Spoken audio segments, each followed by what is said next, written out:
And we welcome you to episode 2 of the Vince McMahon documentary on Netflix. This is Wrestling It Is, Lee Versage, along with Zach McGibbon. Zach, how are you?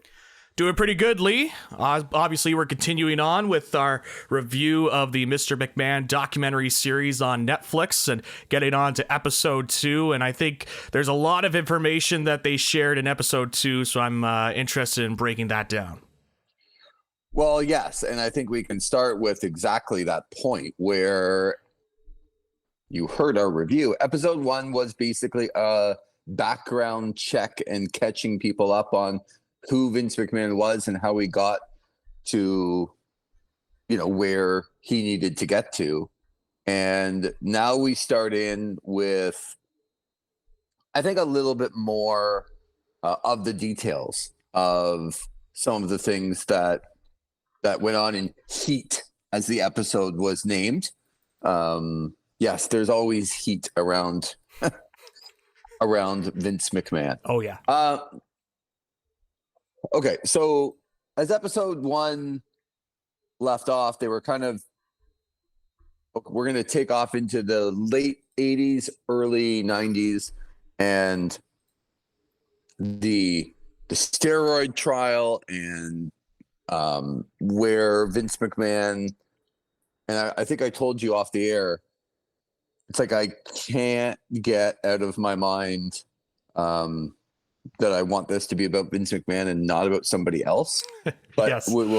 I will try my best to stay on course here.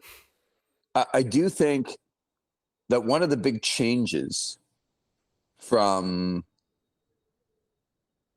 where the WWE was, or the WWF at the time, and some of the stars like, the King Kong Bundys, and it started to turn into the juice freaks. Yeah. And really, like, how do we want to be presented? We want to be presented with, people like the WBF and people that are like this ungodly fascination that Vince McMahon had with bodybuilding and everything else. Maybe let's just start there, Zach, and the change that the wrestling company underwent because of the fact that the owner wanted to change the look illegally of where that company was going. Yeah, it was big in the late 80s, early 90s. You had steroids becoming a much more prominent talking point. Around that time, what's the football player's name? Lyle Alzado, I think his name was, who played for the Raiders. He was a big face of what steroids could be. That I remember, hearing some information about that. And so you had more information about what steroids could do to the body. And essentially all of these leagues, including the WWF, implementing a steroid policy of sorts. And eventually it led to the steroid trial. They talked a little bit about it in the episode where they charged Dr. George Zahorian, who was actually on some of the WWF shows as the ringside doctor. And he was accused of distributing steroids to the wrestlers. And through there, the federal government, the feds, were trying to see if they could find a way to implicate Vince McMahon as him being a distributor, to try and encourage his wrestlers to get on steroids, giving wrestlers steroids so that they could have the looks that Vince would ascribe to, and what he feels the vision and how pro wrestling should look is all these, as you kind of mentioned, juiced up freaks, these muscled up, roided up guys on their television screen. And they touched on it here in the episode when it came to the steroid stuff. They talked about how Hogan lied. What a shocker. On Arsenio. Let's just stop here. You have brought his name up before me, and I just want that to be on record. That's right. That I was not the first one to bring his name up. No. He does come up a lot in this episode, for sure. And he is in the sense of the steroid stuff. He is a key figure in the steroid trial because it was starting to bubble up, and there was talk about Hogan using steroids, and the image that the WWF wanted to portray with Hogan is like he's this clean-cut All-American, say your prayers, eat your vitamins, maybe taking eat your vitamins a little too seriously on that in that case. But and now there's this whole image issue, and Vince telling Hogan to go on Arsenio Hall and just tell the truth and say, look, I took steroids. I'm not going to take steroids anymore. And just move on forward. But instead, Hogan, for whatever reason, decided not to do that, said he only took steroids 2 or 3 times in the early 80s, and it just kind of blew up from there. And from that steroid trial, that steroid scandal, you also had the other scandals that kind of ballooned up as well that I think have become, I would argue, bigger issues with the WWF than steroids. In the case of the Ring Boys scandal, they touched on that a little bit. They mentioned Tom Cole. They showed a news clip of him interviewing a local station. They also mentioned the Rita Chatterton stuff, which I will mention something that Vince said that just kind of blew me away, the way that he said it. But it was really around that time, they call it Titan Gate because of all the different scandals, not just steroids, but the Ring Boys, and you have the sex assault allegation from Rita Chatterton, all of that kind of bubbling to the surface in this company after Hogan was still drawing to a high level, but they were looking to try and find that next guy. They mentioned it with Ultimate Warrior and other guys, but really especially that early 90s period is when the WWF really faced a lot of controversy for it might be the light word of in this case, but a lot of scandals plaguing this company. So, look, I don't believe a lot of what Vince McMahon or Hulk Hogan ever say.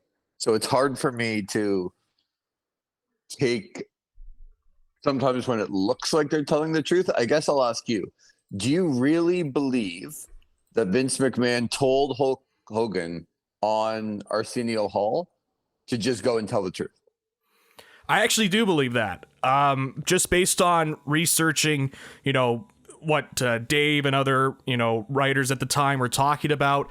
I do believe that he, with the way that the things were surfacing up and Vince saying, look, it's not going to get better. We need to just kind of commit and move forward. Because really, if all eyes were on the WWF at that point in terms of what their steroid use was in the company. And I think if they just embraced and said, look, we're trying to move forward. This was what our company used to be. We're trying to move forward. I do think that's what Vince told Hogan. And I think Hogan, again, for whatever reason, decided, I'm just going to, whether he just didn't want to own up to his steroid usage or whatever, he just did not go on Arsenio and tell the truth. Because when you really look at it, from that point, you can point a lot of what happened when it came to the FBI investigating and the trial itself, going back to that Arsenio moment. And I don't think the FBI and the feds would have been on the WWF at that as much, if at all, if they just admitted, look, we had steroids, we're implementing a policy, because historically, and we continue to see it here today, we'll talk about it in this series, but wrestling will kind of get slight slaps on the wrist in terms of media coverage and scrutiny and how it's kind of looked at, because at the end of the day, pro wrestling is looked at, it's this silly little thing that people like to watch. And through that, I think that's also because of that lens being in place, in my personal opinion, how Vince was able to get away with so much stuff, because he didn't have that scrutiny. He didn't have that, that look from the outside, the mainstream media, for lack of a better term, to be scrutinized and look at the decision making that he made when it came to the WWF. So with the sensing pressure when it came to that and more of the national scrutiny on them, I do believe he wanted to do that because of everything that kind of came after that point. Okay, a couple other things here I want to get to, and this union stuff with Jesse the Body Ventura, a whole bunch of people kind of jumping on board, and Hulk Hogan going and, ratting out everybody, saying that they were stirring up crap. And it was basically Vince and Hogan against everybody else. My question to you is, do you think if Hogan didn't do that, that it still, like, would it have happened? Or, as they alluded to in the episode, these things are very difficult to get off the ground no matter what, because there's always somebody that says, oh, yeah, I'll do it. And then at the very end, they will jump ship because they will get a better spot because they've leapt ahead of a whole bunch of people that are going to sit out for the better good. Do you think it would have happened and they could have formed a union if Hulk Hogan didn't do that? Man, it's tough to say. I certainly do think that that was the best chance that wrestling will ever have when it comes to a union. I still firmly believe we'll never see a union in pro wrestling, even though there should be, quite frankly. That was certainly the best chance with the rise of the popularity of the WWF and becoming national. And they mentioned it on this episode as well, the amount of dates that were being worked by these wrestlers. And so this would have been close, but kind of knowing how wrestlers are, and if it wasn't going to be Hogan, I feel like it would have been somebody else in the process in terms of shutting it down and making any sort of progress. It's tough to say because you hear it at the time, and Jesse Ventura has mentioned it too. He had some support from people in the back saying, "Hey, let's put a union together. Let's help ourselves here so that we can get at least a better chunk of what's going on." But as it kind of mentioned, and I was surprised he even admitted it on the show, but Hogan kind of stooging them out and saying, "Yeah, there's a union being put together here. We have to stamp this out here."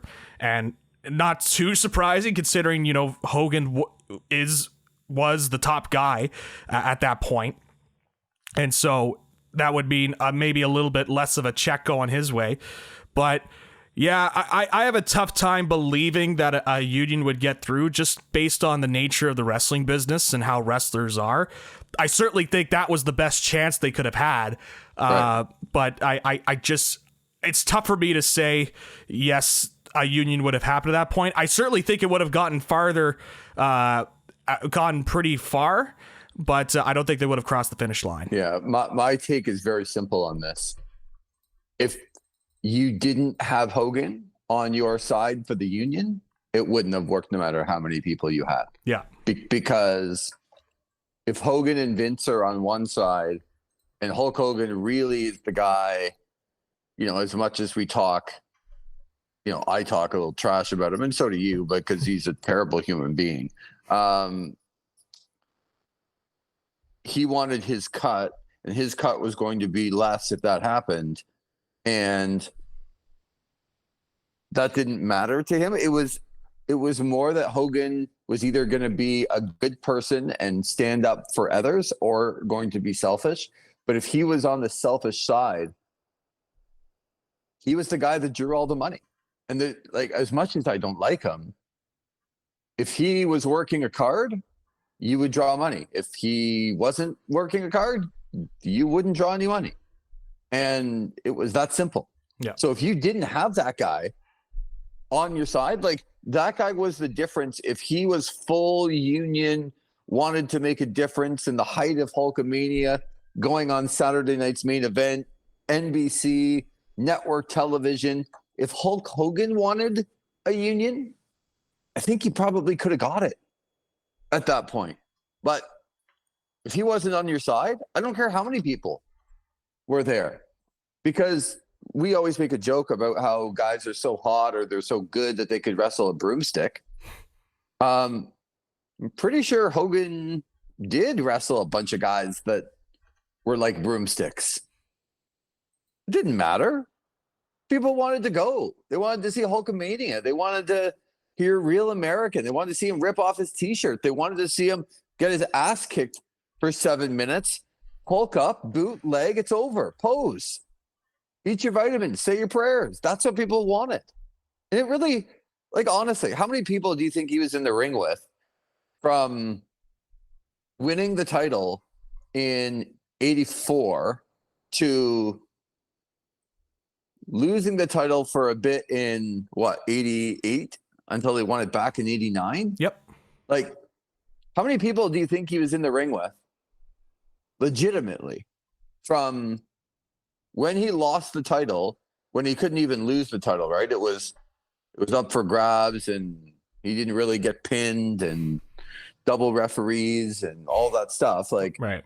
It's Hogan loses the title after 4 years without having his shoulders to the mat. What a shocker. But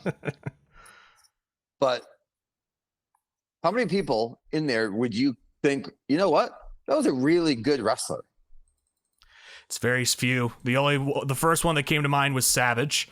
Yeah, but I'm kind of talking, when I said that, I should have like specifically said before the Savage stuff, because Savage came in, he wrestled Hogan a couple of times, but not even in like you would go to the Spectrum in Philadelphia and Hogan and Savage would wrestle. Yep. But it wasn't like a major feud that culminated in anything until WrestleMania 5.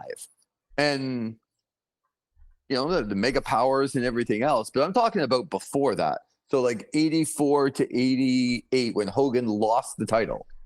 How many guys were in a feud with Hogan that was like a big feud that culminated at a pay-per-view? That, like, I'm going through the list and it's like, okay, well, there's Bundy, and, you know, the big lead up to Andre the Giant that was a spectacle that wasn't really completely overshadowed by Savage and Steamboat, but, you know, and then them lying to the crowd about everything. That's one of the things that bothers me about this episode a lot, that sort of gets overlooked. They talked about it a little bit in the 93,000 that was really 78,000. Yeah. Well, that's a big difference when you're setting indoor record crowds and lying about it, when 15,000 people is not that's a full arena. That's a sold out show in Ottawa. Yep. So that's a lot of people that you're not counting. Yeah. And then also, just the lies of, like, Andre's never been slammed and Andre's never been beaten. And, like, what are you talking about? Even in this, they were like, and Pat LaPrade, who's been a guest on our show before, was even kind of, you know, pounding the desk on this, but they mentioned, he had to have back surgery before the match. He actually had back surgery after the WrestleMania 3 match, like stuff like that. You know, so it was all that stuff. And like you mentioned, they touched on the attendance mark, and this is one of the strengths so far of the series as we're watching through, is these cutaways that they do, where it's like, Pritchard's saying 93,000, Hogan's saying 93,000, Vince is saying 93,000, and Dave's just like, yeah, it was actually 78,000 people in the building. Like, it was a really well done cut there. Yeah, it was. That's kind of the wrestling business, unfortunately, and I didn't really like that one journalist guy there, Shoemaker, that was like, well, what's it matter what the real number is? It's all about the magic and blah blah blah of the moment and whatnot. It's like, no, if you're a journalist, it's actually kind of important to be correct on this sort of stuff. I get where you're coming from if you were saying it as a fan. But as a journalist, I kind of disagreed with what he said there. Reporting facts. Yeah. I feel like that's a simple thing. As someone that does journalism here, I feel like that's a simple thing, but apparently not, according to Shoemaker. That you should go on CJBQ and just spew out a bunch of facts about polls, about voting, and how this person has a 94% lead. And then people will be, Zach, that's not true. Well, what do the numbers really matter? He won anyway. Yeah. It's about the magic. Like, no, it's not. No, like, don't say that. So, yeah, they lied a bunch of, but my point is that Hogan didn't even wrestle anybody any good. No. Like, he was never in big feuds with anybody that could actually wrestle. And the only guy that was, as you said, was Savage, who did fight him sometimes, but it was never like really on TV in a big feud until after when Savage won the title as a babyface, and then the two exploded, and then had the WrestleMania 5 match after the Mega Powers exploded. And I mean, anyway, it was just a bunch of lies. But Hogan, if you didn't have Hogan drew money with going out and fighting King Kong Bundy or Big John Studd or Andre the Giant and Kamala and like all of these people that are just terrible, terrible matches. But it doesn't matter. So if you didn't have Hogan, you weren't getting that. Yeah, and that wasn't the kind of match that Hogan was kind of built on when it came to his stardom. It wasn't based on having these great matches with other wrestlers. It was based on, oh my God, he's going against this giant of a man. Can Hogan overcome this giant of a man? And like Andre, and, you know, as you mentioned, Kamala and all these other guys, King Kong Bundy, can he overcome the odds and beat this guy? So the only other one, and this wasn't necessarily for pay-per-view, but it kind of popped in my head, was Hogan and Orndorff. At the big event in Toronto. Yeah, I was at. Which you were at. And that drew a huge crowd. Not pay-per-view, but still. Exhibition Stadium. Yeah. I want to say 1986. Yep. Massive crowd. I was deep in the standing room or on the floor, but couldn't see a thing. And again, I was only 10 or 11 or whatever I was, and I have the ticket still somewhere, but I don't remember very much of it, other than like sort of the entrances, but I don't remember specifics. But I was definitely there because my biggest memory of the whole event is that I couldn't see. But anyway, you're right. There was that one. It was straight to Coliseum Video. Yeah. And that drew a big crowd too. 60,000 people is what they say. Yeah, I just knew there were a lot of people there. I would have to look up what it was. I do want to get into a little bit before we go here, though, of sort of getting into not only you mentioned the Rita Chatterton stuff, and you see a lot of these big mistakes to me were self-inflicted by this company, which is like really odd, right? Like Hogan goes on Arsenio Hall, and whether he went into business for himself or whatever happened there, he was made to look like an idiot. And then Vince McMahon going on Phil Donahue. Like, what in the world are you doing going on basically Phil Donahue was a light Jerry Springer before Jerry Springer. Yep. What are you doing going on that show with a whole bunch of other people that can refute? I'm interested to hear your take on that, because it sort of leads into, a little bit of the Rita Chatterton stuff and her going on Geraldo. And I don't know why people didn't believe her or didn't give her credit, or I don't know why it didn't hit more with people. If what you just said right there is how I feel a lot of times with some of WWF scandals in general, when it comes to why it didn't really hit more. In the case of, going on that show, Phil Donahue, and that was a lot of guests on there. It wasn't just, Vince. It was also superstar Billy Graham was on that show. Dave Meltzer, John Arezzi, who was a guest on our show in the past, was on that show. So there was a lot of people on there. And I specifically remember they talked with one of the former announcers on that show. I believe his name was Murray Hodgson. And he was, explicitly, he was going right at Vince. Like, you go back and you watch that and you think, man, this guy, like, he's taking Vince to task here on this show. And he's countering him, and Vince was saying Murray was a bad, announcer, and Murray's countering back saying, no, you actually had me do this and increase my roles, and since then I wouldn't do favors for one of your executives, then you let me go. And the crazy part about all of that when it came to the Murray Hodgson stuff is that eventually he got dropped by his lawyer because his lawyer said he was a lifelong con man, and he had in the past gone to other companies and accused their executives of misconduct because they were gay. And so you kind of watch that and you hear that from that lawyer and you think to yourself, man, like, he was very convincing, I could tell you that, when it came to the way that he was going after Vince.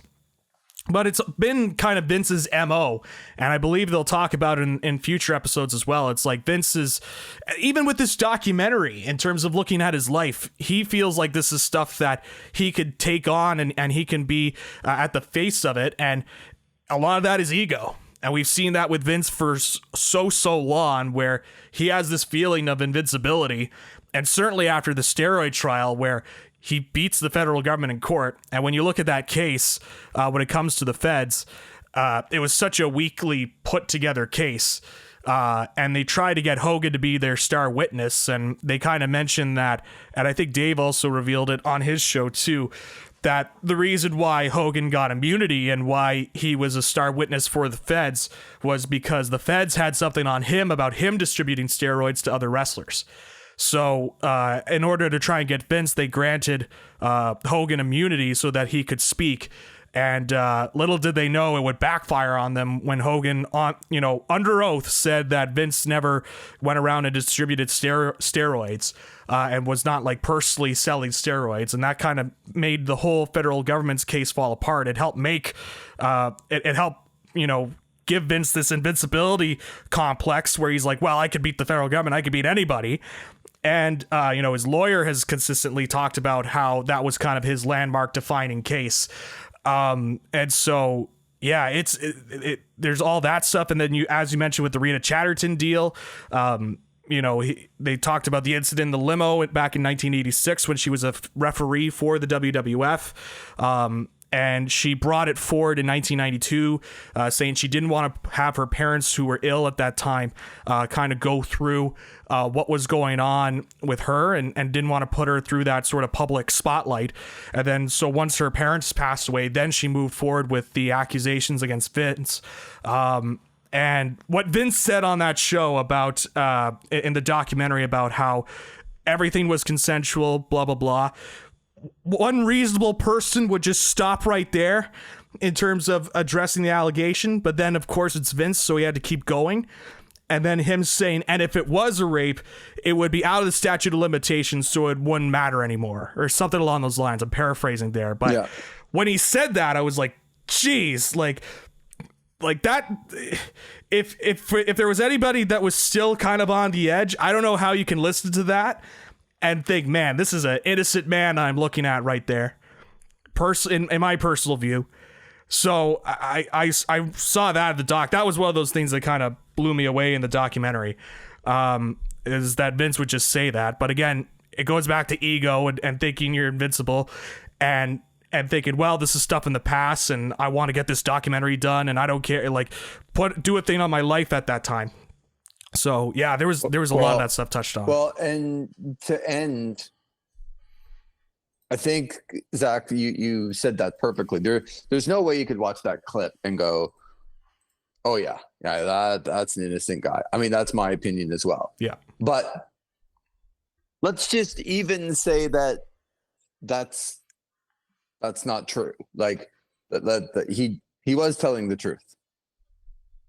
Very end of the episode, they put up a little graphic as the episode is ending, saying in 2023, during a temporary lift of those statute of limitations for alleged victims of sexual offense in New York State, Vince McMahon paid $1 million settlement to Rita Chatterton. Very quickly, too. Like, the second that there was a temporary lift, it was like, oh boy, better take care of this quickly. Yeah. Doesn't sound so innocent to me. No. Yeah, it kind of really sums it up, in terms of how that goes. And just kind of wrapping things up here, just to kind of get some quick bullet points in. I thought episode 2.